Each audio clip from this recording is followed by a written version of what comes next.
Wizzil by William Steig, illustrated by Quentin Blake. Wizzil the witch was busy biting her nails. "Beatrice," she said, "I'm bored stiff." "Well, you've been perched on your behind for so long you're stinking the place up," said the parrot. "Now go make somebody suffer." "But who?" said Wizzil, "and where?" "Frimp Farm," yapped Beatrice. "It's Frimpy family, all right. There's DeWitt Frimp, Fred Frimp, and Fred's wife, Florence Frimp." Wizzil took her parrot's advice, turned herself into a common housefly, and zizzed on over to Frimp Farm to check it out incognito. Snoozing and snoring with a fly swatter in his fist was DeWitt Frimp. He detested every breed of fly, especially Musca domestica, and since he wasn't up to milking cows anymore, he had plenty of time for swatting. Wizzil lit on his bald pate, and acting like a genuine fly, she sailed down his nose, crossed his cheek, and tickled his ear with her tiny feet. DeWitt sprang up, swishing his swatter wherever he could swish it, 3 times missing the witch only by a hair.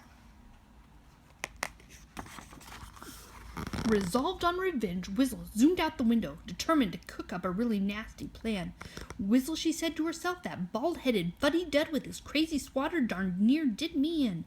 He'll be getting his all right, and double quick." Once she got home, Wizzil hurled her body into bed and stared at the ceiling as if she dared it to try staring back. Suddenly, she got up and began pacing the floor in her snakeskin slippers. "Beatrice," said the witch, "listen. That old fogey keeps his swatter in his left hand, so he's a lefty. I'm going to turn myself into a left-handed work glove and make sure he wears me constantly. Then I'll give him the works." "That's the way, Wizzil," Beatrice squawked. "Make him sizzle." Before sunrise the next day, Wizzil was down near the Frimp mailbox, skulking in the bushes. When the sun showed up, so did DeWitt, a fly swatter in his left hand and a letter in his right. Presto! What had been a witch became a glove. After posting his letter, DeWitt spotted it. "Frimp, my man, it's your lucky day," he exclaimed, and he trapsized back home with a happy harpy on his hand. DeWitt took to wearing his new glove all the time, except when he washed or shaved or had to wind his watch or pick his nose. He wore it at breakfast, lunch, and dinner as if that was normal behavior. Wizzil gave him time to get used to her, but then she got busy. And DeWitt soon found himself losing his war on the flies. He'd swing and he'd swat and he'd hear the swatter swoosh, but Wizzil just jerked his arm a tad to the side or a tad to that side, no soap. This made DeWitt dippy sometimes. He'd let out a war cry and chase the little devils all over the house, hitting everything in sight, except flies. "Are you all right, Pops?" Florence Frimp finally asked. "I'm as fine as wine," DeWitt lied. "Baloney," said Fred Frimp. "You've been acting nutty ever since you found that glove." "Nutty? If anyone around here is nutty, it's you. Anyway, I won't stop wearing it." "Please, Pop," said Florence, "just take it off for one day and see what happens." "No way, and that's that," he said. But they kept pestering him until the witch lost patience and decided to teach Fred and Florence to mind their own business. She began giving them unbearable itches in unexpected places, and the harder they scratched, the more they itched. At dinner that night, she made meatballs explode and their water spurt up like fountains.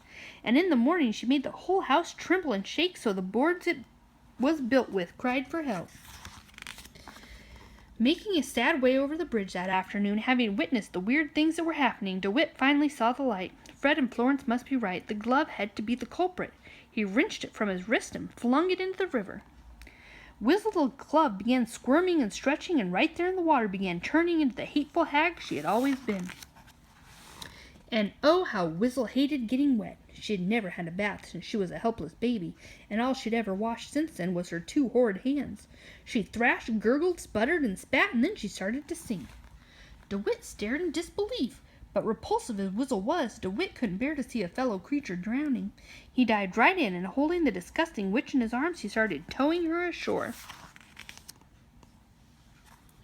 Halfway there, he started to see that this witch, instead of looking sinister, was blushing, and smiling with gratitude into his wide-open eyes.